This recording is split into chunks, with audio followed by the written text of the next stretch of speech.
Hello, welcome to episode 125 of Your Ultimate Comeback. I'm Brad with my co-host Raquel. Hello. How are you? I'm good. We are creeping on Joe Rogan. We're getting up there in our numbers. Trying. Yeah. Maybe our 1 month and 1 hour. If it is. I love. Yeah. Anyway, super excited today. We got a special guest on. We've been trying to make this happen, for like 2 years now? 2 years. Yeah. So excited it's finally happening. We have with us Garett Bolles, left tackle of the Denver Broncos. Where's the applause? So Garett's been a client of mine for your whole NFL career, right? All 10 years? All 10 years. Wow. We're going into the 10th year? 10th Going season? my 10th year. Yeah. Love it. Past season had the season of his life. First team All-Pro, top tackle in the NFL, Pro Bowl, you name it, accomplished it. It was great. a hell of a season to watch. So excited to chat with you after that fun experience. And a lot more of you know who he is after his Pro Bowl period of time, catching a touchdown and a few other passes in that game, and then in Vegas. Maybe just a little. I saw your Instagram numbers go up. As we watch your podcast go up too. Yeah. Well, why not? Hey. We're not afraid to ride on your coattails. I love it. I love it. Not at all, man. But yeah, excited to finally have you here because most people, in most scenarios, right? They know you where you're at now. That's when they kind of realize who you are, and all they see is how great everything is, and the clout you're getting, and how well you're doing. And our podcast is called Your Ultimate Comeback, and I think you have one of the most amazing comebacks in life, and I just want to explore that so people can kind of see who the real Garett Bolles is. So I kind of want to explore, kind of what you went through growing up, what experience has been like in the NFL, and why it's led you to all the things you're now doing with your life that are enhancing so many people's lives. So, you good with that? Let's do it. Let's do it. Yeah. My voice is so deep. Your voice is so good for this. It really is. Ladies and gentlemen. Yes. On the main stage. No, I'm just kidding. On the main stage. How did you two meet?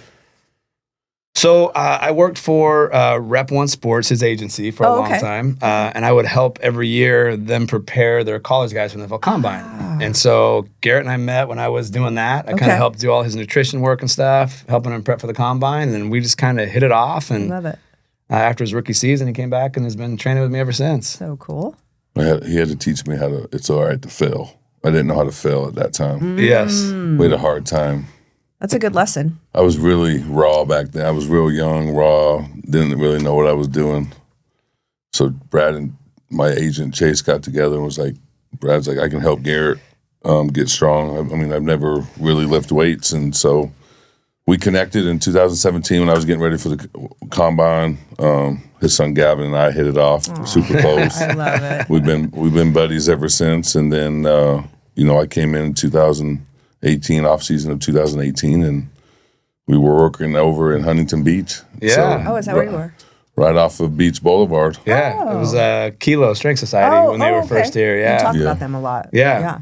So we were there, and I had to learn how to work out. I didn't know what I really didn't know what I was doing. Really? I mean, I knew what I was doing. I just didn't really know how to push through, like, failing. Mm-hmm. Like, I would give up right before it would fail, and Brad would be like, so for like 2-3 years, that was my biggest hurdle. And then COVID hit, and then the rest was history after that. Yeah. So COVID was probably the best thing that could have happened for Garett because everything shut down. Mm-hmm. And normally we would have 8-9 weeks to train. You have to go back to OTAs. And I'd lose my strength. Okay, what's OTAs for? Organized team activities. Thank you. Yeah. Okay. And then you'd come back for like a month or two in the summer and then go. But COVID hit and they had to cancel OTAs. And a good friend of ours, Sam Baker. Oh, yes. Yeah, he played for the Atlanta Falcons. He let us come use. He had this whole gym set up in his RV port, so it was outdoors. Wow. Right. It's like a barn. It was like a barn, and straight up Rocky style. I love it. It was awesome. I love it. Rusted waves, metal waves, That's awesome. water. It would rain. When it would rain, in February, early February, it would just, it rains in California a lot. So water would just be pouring in off the roof and dumping in the gym. Sometimes we would have this much water Oh my God. And on the floors. Remember all the bug bites all the around bug your bites ankles? around their ankles. Yeah, but we had like 6 months to just do nothing but train. That's awesome. And he got strong as hell in that bet. 6 month I bet. period. It was amazing. Yeah. We would push the sled on the basketball court. Yeah. Yeah, he had all the strongman stuff in the backyard. cool. Yeah, so it was you, me, and my dog. Yes, that's what it was. We'd bring Poseidon every day and just hook him up into the gym. And I thought he was pulling the cart too. no, he was just hanging out. No, but it was like a time where, obviously me and Brad are super close, but that was a time where we even got even closer. I bet. Where we can just, talk about our family. At the time, I was in an apartment. COVID hit. I was like, I got to get out of here because everything was shutting down. So found a house in Anaheim Hills. Didn't realize it was like 10 minutes away from Sam's house. And so it was just a perfect thing for us. I mean, I just got to focus on my family, my technique on the field, my wife helping me off the field with my technique, and then Brad taking care of my strength in the weight room. And I mean, it's where I just felt free. I didn't have to worry about nothing besides just working out and my family and focusing on my craft. It was so interesting because I was on my way out of the NFL. I had an issue with holding and penalties and a lot of issues with, going through that nature of, thinking I can just go off of my athletic ability. I didn't realize what it took to be a tackle. And in 2020, I realized, like, this is what it takes to be a professional athlete. Be disciplined in my training, be disciplined in my eating, focus on my family. Don't let anything else distract you. Just focus. My wife and my kids, we just hung out. We swam.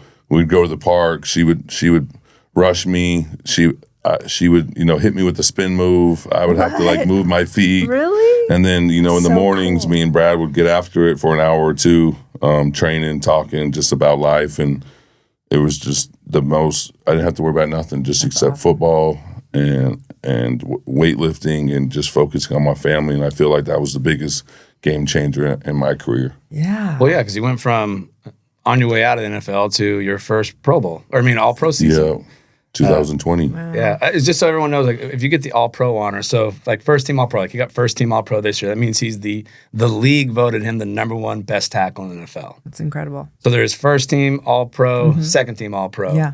And so those are like the top 2 players in each position voted on by the league, correct? Yeah, voted by all the AP writers. Yeah. Awesome. So it's like the highest clout you can have. So it was a big turning point for you in your football career. Yeah, I got my first All-Pro, second team All-Pro that year, and then went up. Nice. And then in 2021, I slipped a little bit, fell down a little bit, didn't really focus. I mean, I trained hard, I just did what I did in 2020. And then 2022, I broke my leg, and then I had to figure it out, and then went back at it in 2020. It's so crazy. If you follow my career, it's like I get drafted, I go down, I go to 2020, I fall down a little bit, I go back up, then I dip down. Now I'm like up here, and I just feel like every roller coaster, up and down ride that I've had, and every year that I played football in my life, it's just how my life has always been from when I was younger to where I'm is now. It's just I've had these roller coasters up and down. I've had highs, I've had lows. You've had ultimate comebacks. Yeah.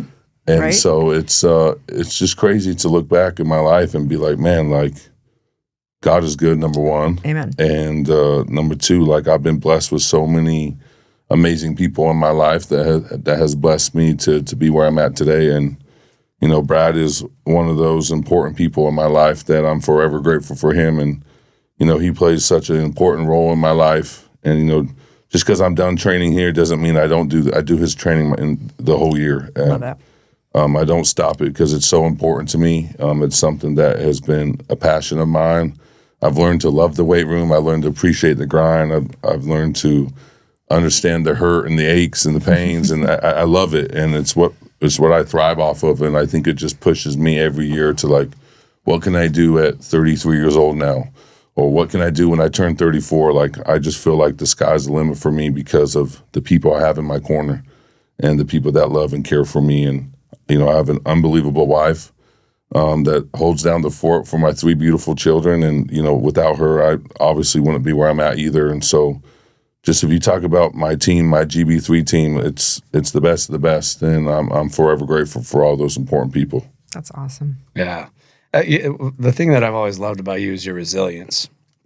and how you give back, right? Like and what I want to explore your childhood that I know is what laid the foundation for who you are today and how much you care. But like little things, right? Like every year Garett comes to my son's school and goes to this class. Like a couple years ago was the last day of school. He went to every classroom and signed all the kids' yearbooks. It's incredible. Like there was no like, it was, the day was over when the day was over. It was not like, okay, I've had enough, I'm going. Yeah.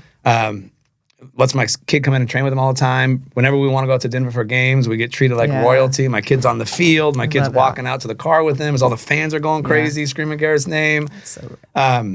So like to watch Garett with little kids is phenomenal. He'll come out and talk to their sports teams. Like he never says no. Yeah. It's beautiful. But I want to kind of go back, back in time, back when you were a kid, if you don't mind kind of sharing what your childhood was like and, what you went through in life. Because at one point in life, like none of this was a dream, right? Like this wasn't reality. Like the idea of being able to be in the NFL probably was nowhere near on your radar, right? I mean, I always thought I was going to go in the NFL. Everyone always used to make fun of me. Like, you're not going to the NFL. Okay, watch me. You can talk to my uncle, all his friends. They used to razz me, and to this day, they still razz me, and I just keep proving them wrong. Yeah, I love that. But it was just like people would be like, let's be real. Like, if a kid comes up and says, hey, you're going to go to the NFL, people are going to be like, come on. Like, it's like less than 1% that kids that make it. And, you talk about any professional athlete, I mean, you're the 1%ers of the 1%ers of any position. I mean, to go from high school to Division I is 3%. Right. And then less than that goes professional. And so to be the lucky chosen one to be able to have a 10-year career in the NFL and look back and I'm like, man, like how did I get here? And, growing up was hard. It was hard for me. It wasn't easy. I struggled with a lot of things, mentally, physically, spiritually, with the learning disability, which also is my passion. What I do for kids these days is just the struggle and the grind of like being made fun of, being bullied, being picked on because you don't know how to read or write or talk, getting in fights, fighting my way out of life, not knowing, what my home life was, being beat up over and over again by just who I am as a person. I'm a loud person. I really am, and I'll admit that. Like, I'm not a quiet person whatsoever, but I have a very unique things of doing things. And, when you understand kids with a learning disability, you understand that they all have different, twerks and different things that they do. And, to be shamed of that and being beat up over that was so hurtful for me because I'm like, I can't control it. Like, this is who I am. Like, I'm a loud person. I'm going to talk loud. Sometimes I speak out of terms. Sometimes, they think I'm not listening when really I am listening. People think I'm dumb and stupid, which I'm not dumb and stupid. I just learn differently. So, like, all these things going through school of just teachers and people that would just bring me down that I thought people were like my own family bringing me down, my own people bringing me down. I'm just like, this is ridiculous. Like, why do I have to go through this? And I realized when I was younger, as I look back, I'm like, I had to go through that to appreciate where I'm at now. And I can't just go through all these heartaches and struggles and think that I have a passion for what I do now for kids and my foundation and the things I do for kids. And like, football's fun, football's great, and I love playing football, but football's bigger to me than just playing the game of football. It's helping kids realize that they can live their dream, helping kids realize like, there's more to life than yourself. There's more to life than your struggle. There's more to life than your people beating you up and bringing you down and struggling with your learning. But it's like life is bigger than what people realize is. Like, there's people that seriously struggle with depression and anxiety. There's people that struggle with learning disabilities. There's people that struggle to walk, talk, eat. Like, you never know what somebody's going through. And going through that as a child and understanding like, back when I was in high school, back when I was in elementary school, like there was not really much help. Like people didn't really care that you had to learn this. So you just had to like fit in and like seeing that turn and seeing these kids there's so many more resources, but a lot of these kids just don't know where to turn to. They don't know how to get it. And, going through my struggle of like not having those resources, not using my resources, or people that I thought were my resources were bringing me down. I had to find an out. I had to find people that loved and cared for me. And, my life is crazy. I've been in the streets. I've done things that most people haven't done. I was a fighter back then. I had to learn the hard way. I really did. I was defiant. I didn't want to listen to anybody. I didn't want to change. I thought my way or hit the highway. That's how it was back then. And I had to realize what was important in my life. I had to find a why. I had to find who I am. And once I found that, which was faith, family, football for me, it could be different for anybody. I knew that was my passion. And I knew that I could help kids understand what their why is and why they do what they do, because a lot of these kids, they don't know what they're doing. They just think it's okay to struggle. They think it's okay just to give up on life. And I could have easily gave up multiple times. I could have thrown in the towel and said, I'm done with this, because it was so difficult at times. But I appreciate those hard times, because in times like where I'm at now, it's like I know exactly what I'm going to do, and I'm not going to change who I am as a person. I'm not going to change my work ethic. I'm not going to change what I do from day to day. I do the same thing. Once I learned to turn my life around, I still follow the same schedule. My group is small. My people that I talk to are small. I'm a tight, loyal person that love people. I want everybody to be successful. I want everybody to have a voice and a platform. And once I do that, I let it go. I let my loudness lead the way, and I just want to continue to show people, like, it doesn't matter how you start, it matters how you finish. And everybody has a goal. Everybody has a life. And you have to find out what your goal is in life and what your passion is. And once you find that, like, never let anyone tell you can't do that. And I told people I'm going to play football, and nobody believed me. And I said, watch me. And I did it. And as hard as school was, I found people that loved and cared for me when I was at Snow College, and the amazing people there, to the amazing people at Utah, to the amazing people, at the Broncos and what they've done for me. With Brad and my uncle and my agent Chase and my wife and my mom and my family and all my brothers and sisters that just love and care for me. That's what it takes. When they say, what does it take? It takes a village to raise a child. Like, that's what it was. And I truly believe that. But you have to find the right village. Yes. You have to find the right people to push you, because there's a lot of people out there that are just so negative, and instead of just, loving people. And you never know who you can save. There could be a kid down the street that could, be struggling, and you never know what that kid's going through. And it doesn't matter what neighborhood. You can be in the most wealthiest neighborhood or the most poorest neighborhood. You never know what that child's going through. And that's what I try to help people, is realize, like, that you could help a kid that could be 2 doors down from your house, or 3 doors down, or around the corner, like my family did, and brought me in and changed my whole life. And, I'm forever grateful for them, because I'm where I'm at because of them. That's awesome. That's one of my favorite things about Garett, and I've gotten glimpses of it. He's never told me about it. It's another thing I love about you, by the way. You don't brag about what you do. But Garett will go and meet people in some of the darkest places to give them hope. You mean they're physically dark place or mentally a dark place? I'll use an example. After workout, he's like, hey, let's go grab breakfast. And it had a break, so we jump in the truck, and he's like, I just got to take a quick phone call on the drive over. Cool. I'm like, yeah. Logs in. All of a sudden, we're in a courtroom, and a judge is talking, and a kid who's been in juvenile hall is basically up for release or something like that. And Garett jumps in and stepped in, mentored the kid, spent time with the kid, and vows to the judge for this kid, right? Gave this kid some hope. So when I say, meeting people at their low, he's not afraid to go jump in with these young people that are in juvenile hall that are having tough times, or everyone else is giving up on them. And all of a sudden, a guy like this shows up. Hey, I believe in you. Hey, we're going to find ways to get through this. And then to hear him take the time to vouch for this kid to the judge. And it was like a Tuesday. Yeah. And I had no idea you were doing any of that. And then I started reading more up on, you went into one of the juvenile halls and completely rebuilt the whole environment for them, right? Yeah, we're in the process of remodeling the entire Marvin Foote Center with new carpet, new paint, new couches, century wall, new TVs, communication stuff for them, like iPads and things of that nature. Just different tools for them to use to be able to contact their mentors. These kids are locked up. I mean, obviously they made a mistake. A lot of these kids deal with, behavior issues, or the parents don't want them, or they fought, or, in Colorado we have a problem with gun violence, just gang banging, in my community, and I knew this was happening. I'm like, whoa, whoa, whoa! Like, why are all these gang violence in Colorado? Really? Aurora is one of the most dangerous places in the United States, which a lot of people don't realize is there's a lot of violence and a lot of,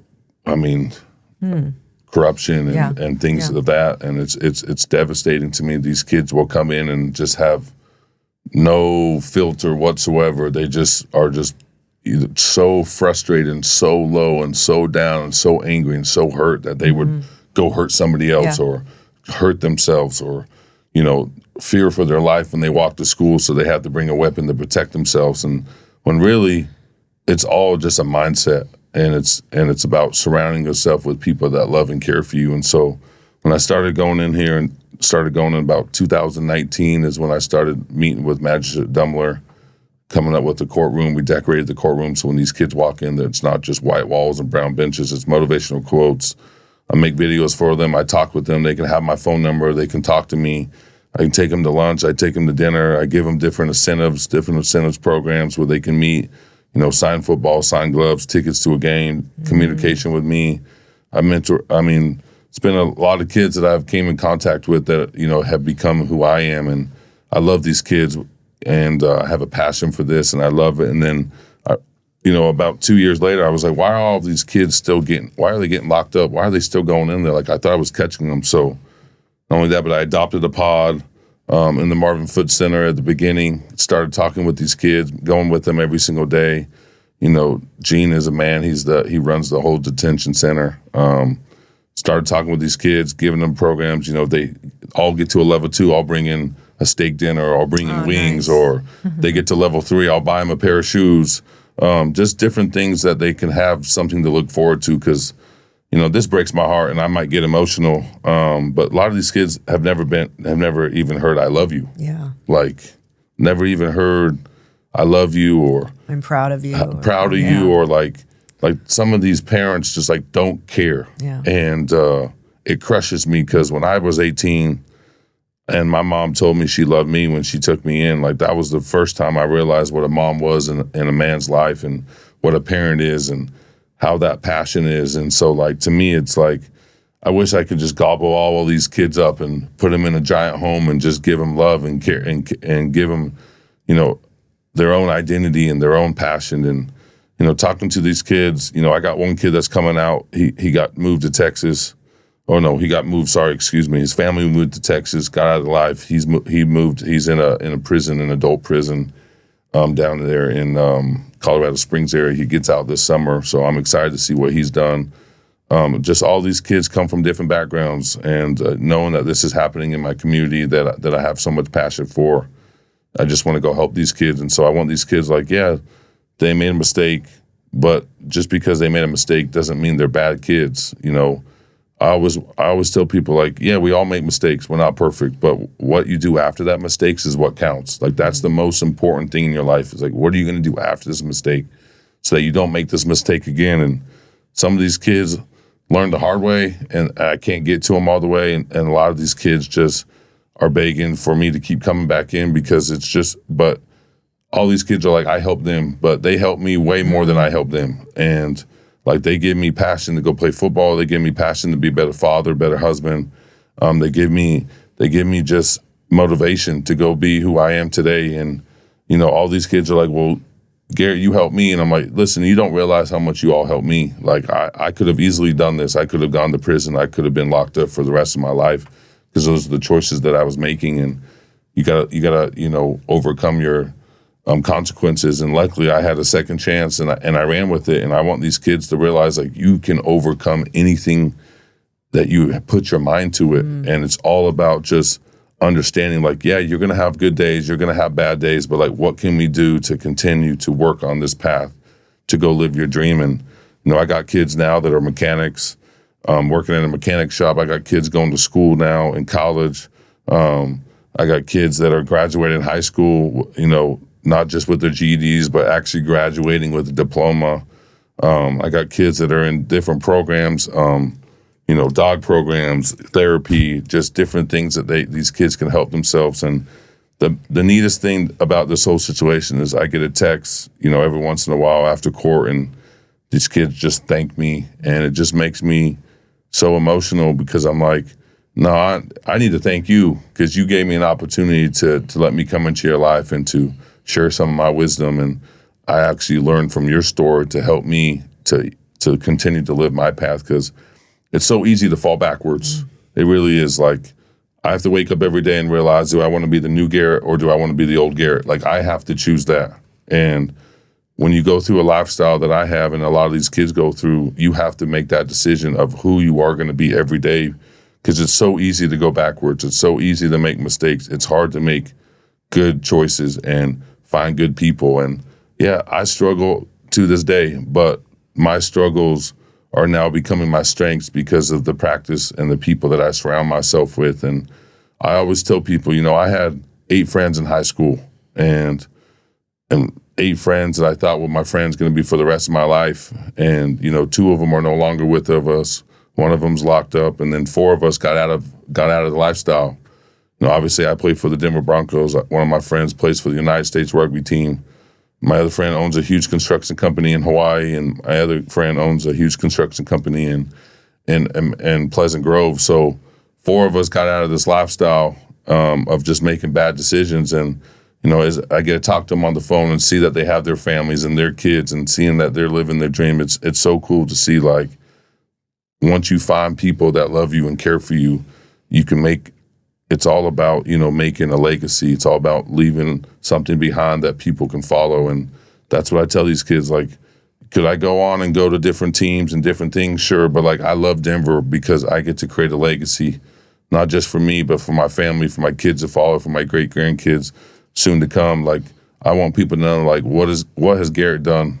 He's had this lifestyle, but he's going to do this every single day. And that's my passion, and that's what I do, and that's what I love. And I'm forever grateful for me being able to have a voice and a platform to help these kids. And I can't wait to see how this foot center turns out. I'm really looking forward to it. We have 1 pod done. We're starting another 2 pods this probably the next couple months, seeing how these kids, and then we're going to remodel all 6 pods. What was cool last year, our owner stepped in and took care of the play area. And so we put in 2 basketball courts, ping pong table, redid the whole yard for these kids, put turf down, put shade tents because it's just concrete in the walls, so these kids would never want to go outside. And so watching that open last year was amazing. Our owners are truly amazing people, and having a little piece in that was amazing. And now I get to remodel the pods with my foundation, and watching these kids just change.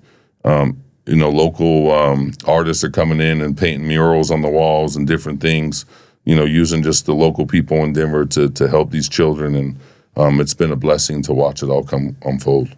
It's amazing, that story. Very cool. Do you think, okay, first of all, I need to circle way back to someone who's kicking your ass back in the day. I can't even imagine. This man's huge. No, I wasn't this big. Your ass? Oh, I was just, when you go through, it doesn't matter how big or strong you are. Like, when you go through the lifestyle that I had and you're at your low. Yes. And, like, anyone can knock you down. Like, it doesn't matter. Right. And, like, because you're so angry and you're so frustrated and you don't know how to get your anger out. And so you just act out. And, people want to help you, but you're like, I don't really care what you have to say because I'm so down in the dumps. And, I'll never forget my mom that came in and she took care of me.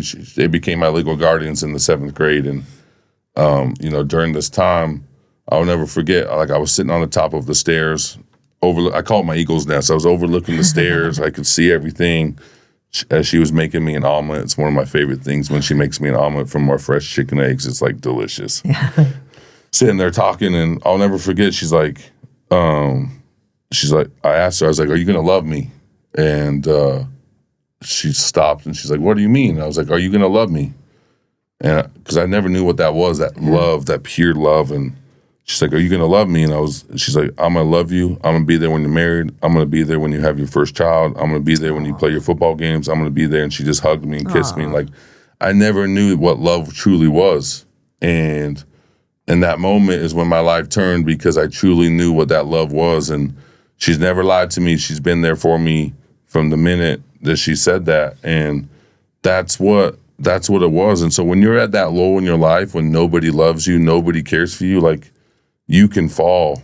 And it's like the worst feeling in the world when you go through that. And like, it breaks my heart that these kids grow up with no parents, no kids, you know, people that don't love them and care for them. And, you know, they're in foster care or they just are forgetting about. And like, me and my wife were both adopted, so it's really cool to be able to, you know, one day we'll adopt a child and be able to give them a better life than they've ever had, just because we want to give back to that community. But it crushes me to know that these kids just come out and this is what they have to deal with. And obviously it's what they were blessed with, it's what they came into, but you know, it crushes me that kids have to live this way. And knowing that I'll be able to, you know, use my voice and my platform to give these kids a voice and give these kids love and passion, and knowing that somebody does love them, like, it crushes me. But like, these kids are like, nobody's ever said I love you to me, Garett. And I'm like, well, I do love you. He's like, you don't even know me.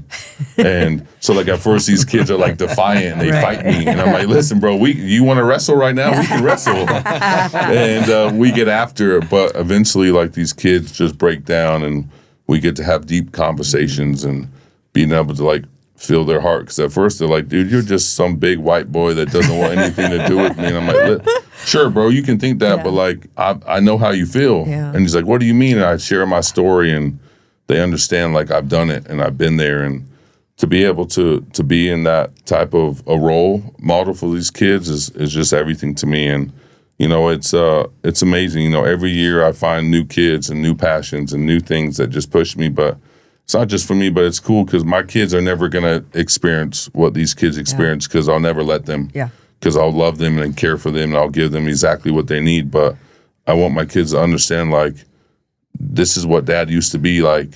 This is, you know, if you don't work hard and you don't find passion and you don't find people that love and care for you, you can easily follow this life. And, you know, to see my kids talk to some of these people, like, I have a guy that calls me, you know, a couple times. He's in an adult prison. He's at Arkansas.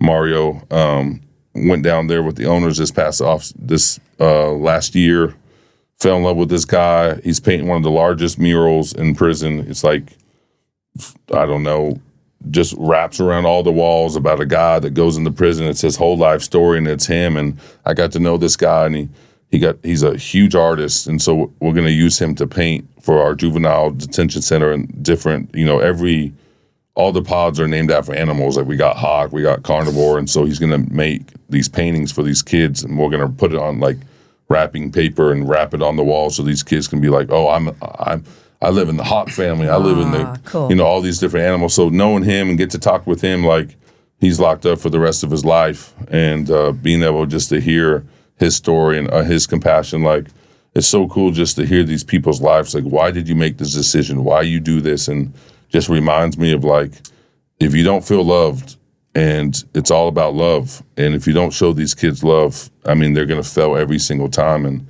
people think that's not true, but it's 100% true. It's all about love, compassion, and showing these people that you care for them. And just saying hi and I love you goes a million miles. Yeah. And they can change forever. Yeah.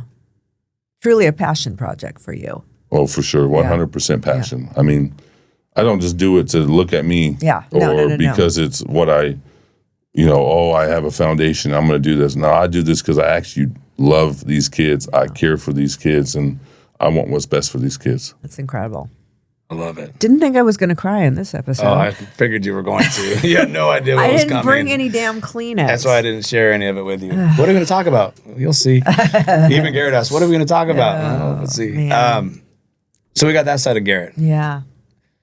And you would think stopping right there, like, what an incredible man, Absolutely. Right? But it doesn't stop there. Yeah. There's a reason why the Broncos have chosen him as the Walter Payton Man of the Year nominee for their organization. You also have a big passion around supporting kids with learning disabilities. Tell us a little bit about what you've done in that world. Oh, now you're going to make me cry, man.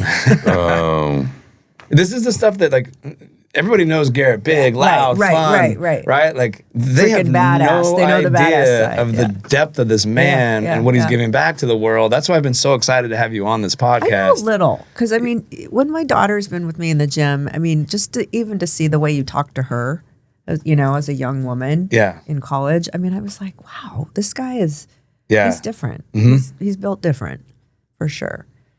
Like I said, it's people like Brad that are in my life that help me and teach me and watch for me. I mean, I don't think Brad was going to bring this part of my story up, but I'll see if I can get through it. But my son in 2021 was diagnosed with apraxia of speech, and probably one of the hardest moments of my life, besides what I grew up, the lifestyle that I had, but to see my wife feel so guilty and so shameful of thinking like our son that can't talk, can't speak, what are we going to do?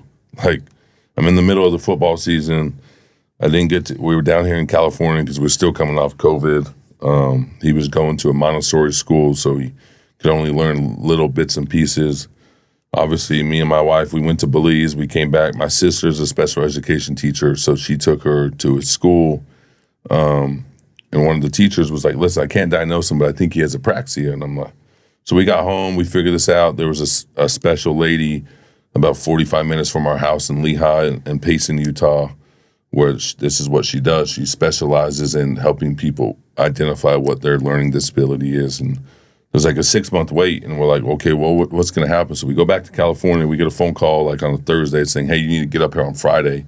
We're taking your son in. Wow. And I'm like, okay. So we jump on a plane, just last minute, which is not the ideal situation, but you're going to do whatever you can for your children. And obviously, we have the funds to do that. So we jump on, we fly to Utah, we meet with this person. Within 15 minutes, she's like, yeah, your son has apraxia. And I'm like, what?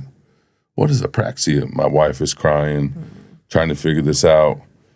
And so he was diagnosed with apraxia of speech. And she's like, you're not going to realize this, but the most renowned speech therapist is literally in Castle Rock, Colorado. Wow. My wife and I just like bust out crying because I'm like, you're going to tell me in 2021, right? Into 2020, I signed a 4-year extension.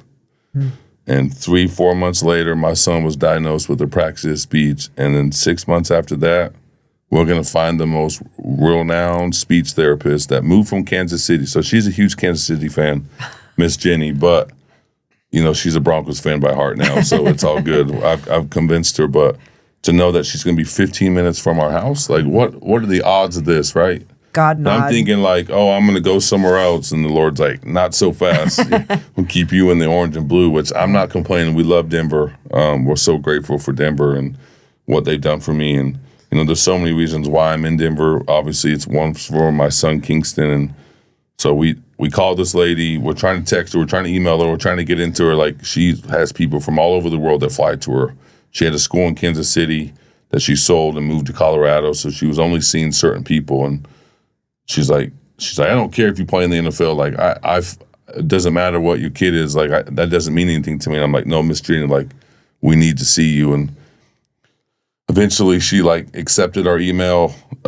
Me, my mom, my wife, everyone was emailing her. Everyone was DMing her, like trying to get into her. And finally, she got back to us.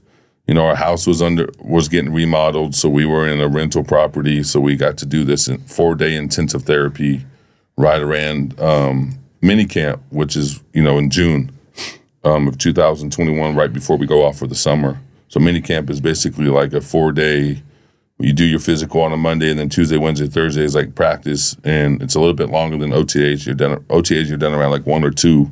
This goes to about 6 to help like the young guys understand what training camp's going to be like. So it's mandatory mini camp. I'm there, but I'm not there at the same time because the team understands that. And so we do this 4-day intensive therapy, which is like she literally just plays with Kingston and tries to realize like, what does he have? And like when I say it was intense, she's like, shut up. I'm in charge. Don't talk to him. Wow. I know what he's saying. Let me deal with him. I'm like, whoa, Miss Jenny. She's going to listen to this and think that she didn't do this, but she did. I'm in charge. Stop. And I'm like, okay, well, who is this lady? I don't even know who she is. Don't talk to me like that. Day one? Day one. Oh, man. So I went for 4 days, and she knew he had apraxia within the first day, but she just wanted to make sure. Mm-hmm. She's unbelievable. She became family to us. So he does 4 days, and she's like, he has apraxia, kids apraxia speech, which is a motor and mouth dysfunction where the brain doesn't send signals to the muscles in his mouth to be able to speak. So about 1 in 1,000 kids have it in the United States. So it's pretty rare.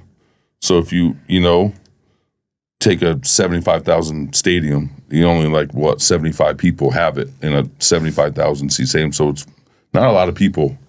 But this lady goes all over the world. She's in Singapore. She in Istanbul, Turkey, where she created a master's program in a college there to help kids with apraxia of speech, to be able to train speech pathologists.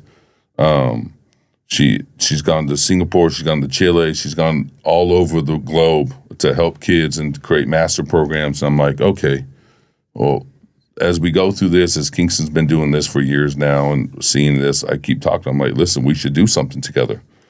This is obviously Kingston's a big part of my foundation. We need to do something. And so we've been talking about this for 4 years.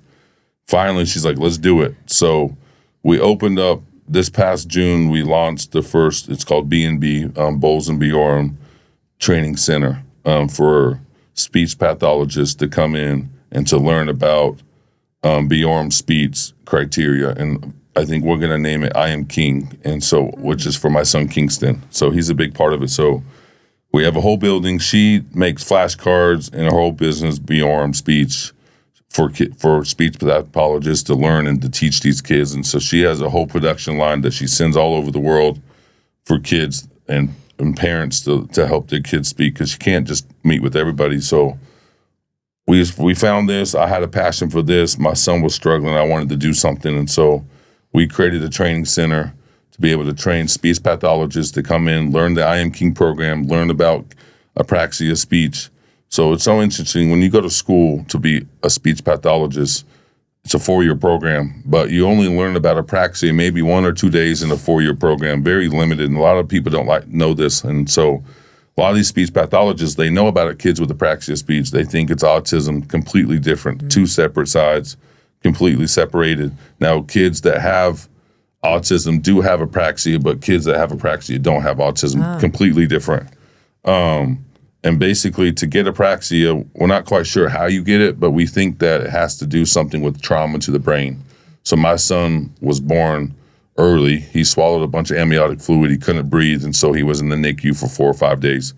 And so we think, his brain was developed in a way where he struggled speaking. And so, when I'm talking about he could only learn, 2 syllables, mama, dad, at 4 years old, 5 years old, that's all he could say. Now he can have a full-on sentence. It's the most craziest thing. Wow. Talk. Brad and Gavin will come to our games, and he'll just sit there and talk the whole game. My daddy's on the field. Did you see that? It's so cool to see that. And so, I want kids to have a voice, and I want kids to be able to speak. And so I'm teamed up with Miss Jenny. We opened this up. We have our first class this June. Our ultimate goal is to train about 30 to 40 people per month. To be able to go out into their communities. We got people coming in from international, kids coming in from college. We're going to sponsor probably 1 or 2 speech pathologists. I don't know if it's per class or once a year to come learn and specialize in it, because there's so many kids that suffer. Mm-hmm. And so we want these people to go out there and to train with our training tools and to be able to have a platform. So when these parents come in that struggle, they can go onto our website, click on, hey, find a speech pathologist. This is our ultimate goal, is to go in there, find a speech pathologist, click on it and say, hey, I live in, Albuquerque, New Mexico. Boom. Where's the nearest speech pathologist? Boom. And be able to create a whole platform. We have so many world-renowned people. We have a world-renowned speech therapist, Miss Lauren, that specializes in literacy. We realize kids that now are learning how to talk. Now they're suffering in reading. So now we realize that kids with apraxia have problems with literacy. So now we brought in Miss Jenny.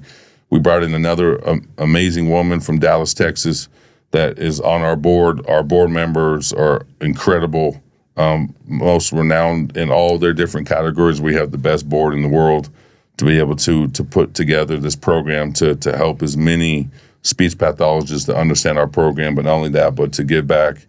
And to be able to have my son as the voice in the platform. We have another amazing family. Their son name is Hunter, and he's a part of it too. He's probably a year or 2 above Kingston. Learning from Miss Jenny. They literally moved from New York City to Colorado for their child to learn how to talk. And, they have everything. They had jobs and everything in New York. They literally left to come to Colorado. They're amazing people. They're on our board because we wanted to have, a mom and dad to talk about this and to know from firsthand and hand-on experiences. And obviously my wife is a part of it. My wife doesn't speak very often, but when she talks, you know exactly her passion. And so she speaks amazing, even though sometimes she doesn't think she talks very good. She's an amazing speaker, and amazing wife that puts so much passion. And I know she and I are just so grateful that we have the funds to be able to fund this and to be able to provide for these children and to give them the best possibility to be able to learn from the best of the best. And forever grateful for Miss Jenny. Like I said, the Lord works in mysterious ways. Like I said, I signed my contract. I found my speech therapist. I didn't realize 4 or 5 years later I'm going to open up a training center to give back to the kids with learning disabilities. And who knows what we can do. There's so many different options we can do. We can make this as big as possible. We can open up a school one day. We're not quite sure what we're going to do. We have so many different options, but I'm just forever grateful that I get to have my son be part of, this legacy piece, and to be able to have his, like, he's so awesome. He's like, Daddy, I just want an office. I want my own office. So he claims every room in that building. But it's so cool to walk in there and know, like, this is what I'm leaving behind, and this is my legacy. Like, I'll never forget, there was a coach at my junior college, and, when you die, you have your date on your headstone when you were born, so 1992, and then, when you die. And so that dash in between, they always put a dash on a headstone, and it's like, there's a book called What is Your Dash? And I was like, what? Well, that's interesting. Like, and that dash, basically the book talked about, like, what do you want people to know you as? What do you want people to know, like, in your life? Like, if you go to a graveyard and you see people's names, like James N. Franklin, and you see, 1906 and died in, who knows, 1986, right? Or, 2002, lived till, 100 years old, and you're like, man, like, what was that person like? What did that person do? Like, as you walk and you see the different names as you go visit your family members, and you're like, man, it's like some of these people must have incredible stories. Some are big, some have different things, some served in the military. Like, it's just so cool. And so that was always, like, that hit me such at a young age. Like, man, like, what do I want my dash to be like? What do I, like, do I want people to know, like, oh, Garett was just a mess up and he's just going to go in and out of detention centers and in and out of jails and not finish school? And no, now I get to go back home and be like, yeah, remember when you doubted me? I'm in the NFL. I graduated from college, from Snow College. I have my associate's degree. I have a family of 3 kids. I have, a savings account where I can bless my kids with, like, all these things I did. And not only did I do, but I had so many people that have helped me along the way. And, I could thank, 20 people, and they all know who they are. They all know what they played a role in my life. And I am where I am without, with them, because they've taught me, and they've given me a passion, and they've told me that I can do it, and they never gave up on me. And, at first I had a big circle, and now every year it's just gotten smaller and smaller and smaller. I mean, I feel that. I talk to Brad probably every day, talk to my agent every day, my uncle every day. I mean, just my team of my core people, my counselor that I've worked with since I was 18 years old, my nutritionist. Like, my uncle told me one day, probably 5 or 10 years ago, he told me, he's like, you become the average of your 5 friends. Oh, and I said, says that all the time. And I said, what? I said, let me think about this. You become the average of your 5 people? And I was like, yeah. And I was like, this is like, the coolest thing is, like, I can literally say I'm the average of my 5 closest people in my life. And it's because of those people that have blessed me and has blessed my life forever. And I get to do all these amazing, cool things. Like I said, football's cool. And yeah, I was first team All-Pro, and I'm grateful for my coaches and my teammates that have pushed me to the limits to be the best version of myself on the field. But it's the people that are in my corner. It's my wife and my kids. It's those kids that wake up every day and they don't even know if they're going to get fed. They don't even know if they're going to get bullied. They don't even know if they want to go to school. Is their teacher even going to love them? Are they even going to be able to read in class because they have, a book report that they have to do? How are they going to type it out? Like, what are they sleeping in their car? Like, there's so many kids that just suffer. I mean, there's 18-year-olds, 16-year-olds, 17-year-olds in high school that are living out of their car because they don't know where to live in California, Colorado, Utah, you name it, all over the United States. And, to sit here and say, yeah, I play in the NFL, yeah, it's cool. But, like, there's more to life than just playing in the NFL and being a football player. There's so much more things that I could do. And, I'm fortunate enough to play football, to get paid for it, and to provide for my family. But I'm beyond grateful that I have the opportunity to be able to take my resources and to be able to use it and to bless kids' lives. And that means more to me and my wife than anything in this world. What's amazing about that is a lot of people, I think, hit a certain status and then want to give back, and I'm saying air quotes, so they throw money at something. But you're not just throwing money at something. You're throwing your whole heart at that thing. So you are in it. Not just like, oh, here's this much money, put my name on a building, right? You're in it. You want to be in it. You want to be involved with it. And that's just the most incredible thing. It really is. Made Brad cry. He makes me cry every day when I have to go to work out. No, but really, that says so much about about your character, and doing the 180-degree turn from what the path you were on, to change that completely and to want so badly to give that back to others. And it's just, I had no idea. I mean, I knew little tidbits that he had shared with me, and I think you had even shared with me.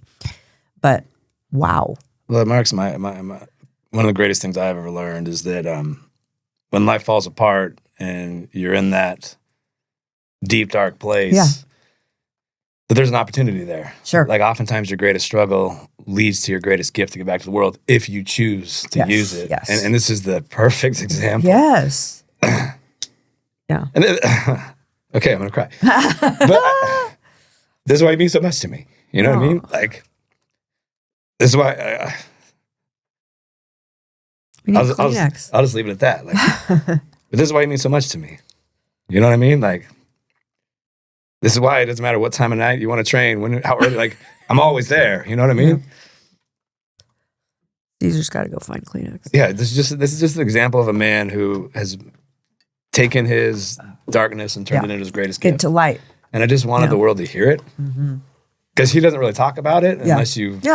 Poke and dig, and he just goes out and takes care of these kids and his family, and he's just a perfect example of, it doesn't matter how bad it is right now, it can always get better. Yeah, it's one choice away.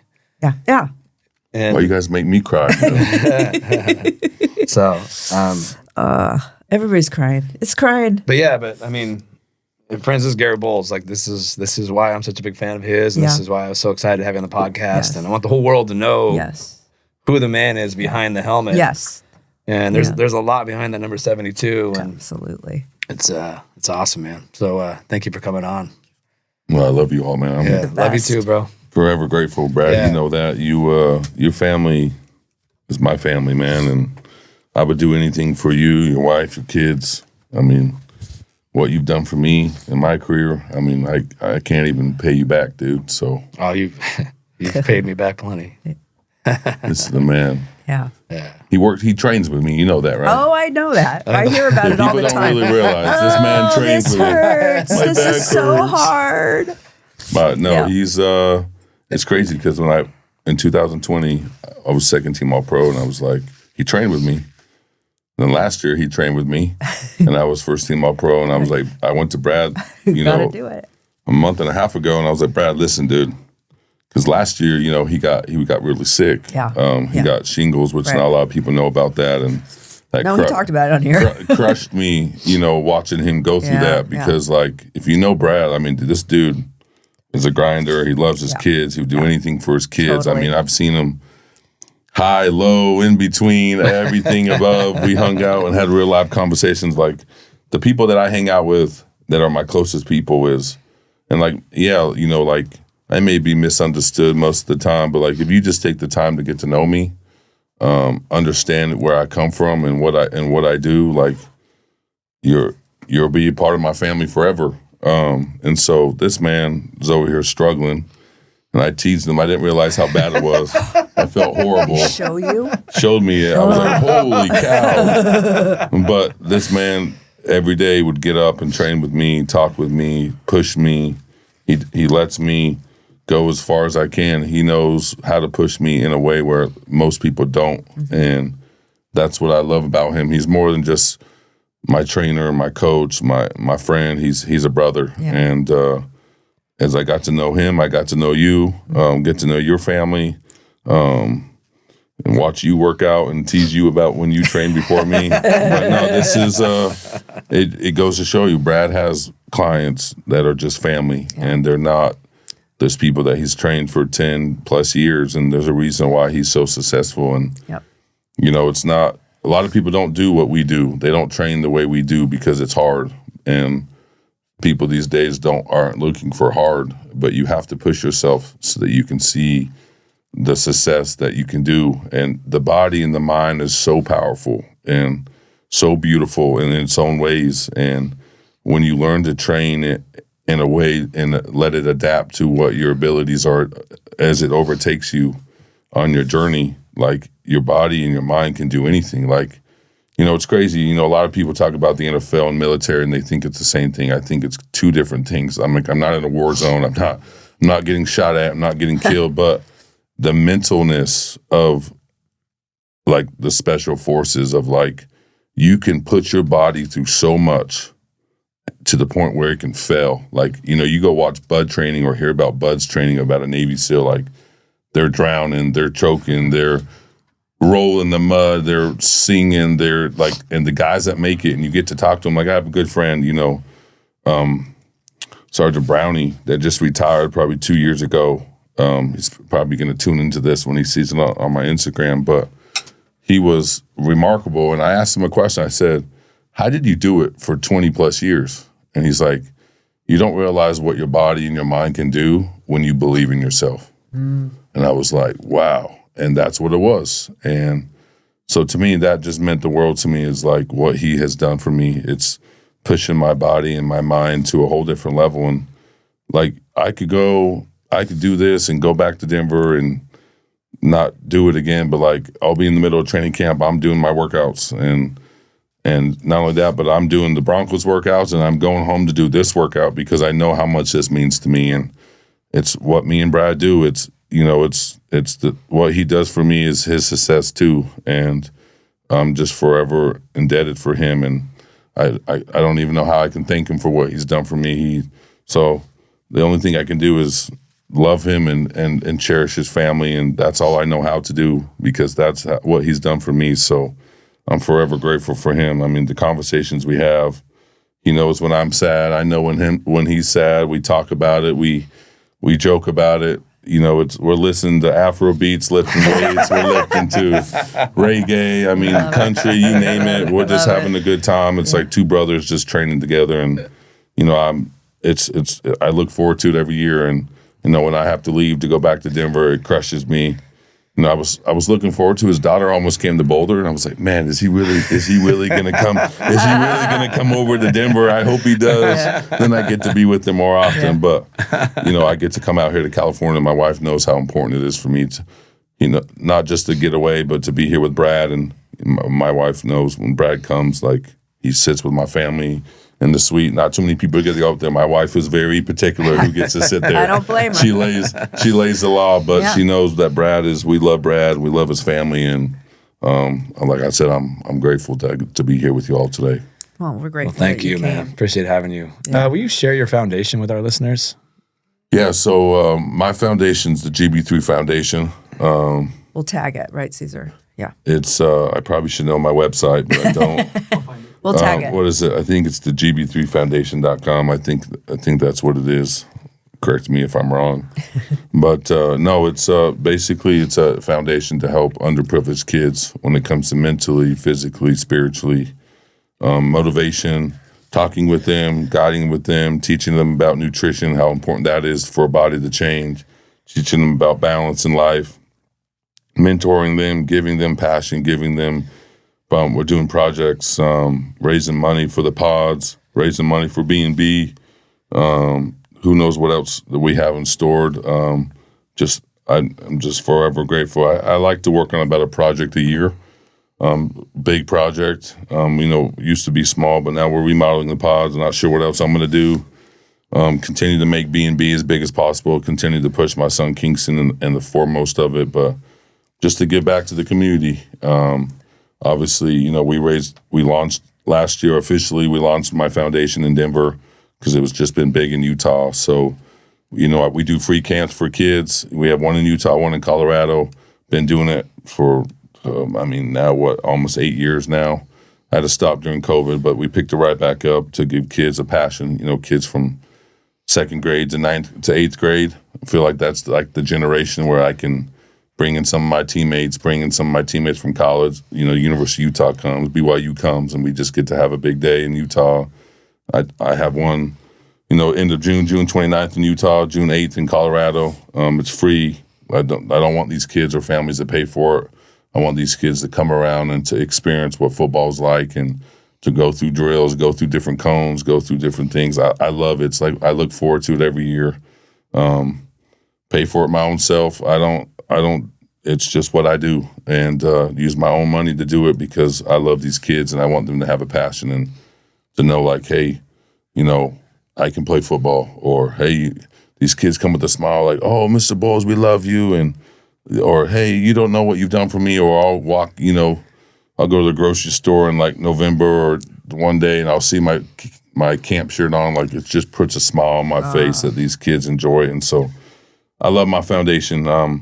It's my legacy, it's my passion, and I get to play football, and football springs my voice and my platform to get back to these kids. So I want to grow my foundation as big as possible, and we take donations. So just saying to everybody, we do. Yeah. So if you want to give back to kids in life, you can go on my website and learn about our mission statement, learn about what we do, and I love it. And you're gonna realize how much it makes you feel good to give back and to really truly put yourself in those situations and to give these kids a better life. And I'm just looking forward to what else we can come up with. I love it. Love it. Well, thank you for being on the show, man. Really appreciate the I time. love you guys. You guys are the best. Appreciate you. Thank you for All being right. here. Now it's time to go get another workout in with this guy. And we want Caesar to video that so we can see Brad in pain. Oh, God. All right. Here we go.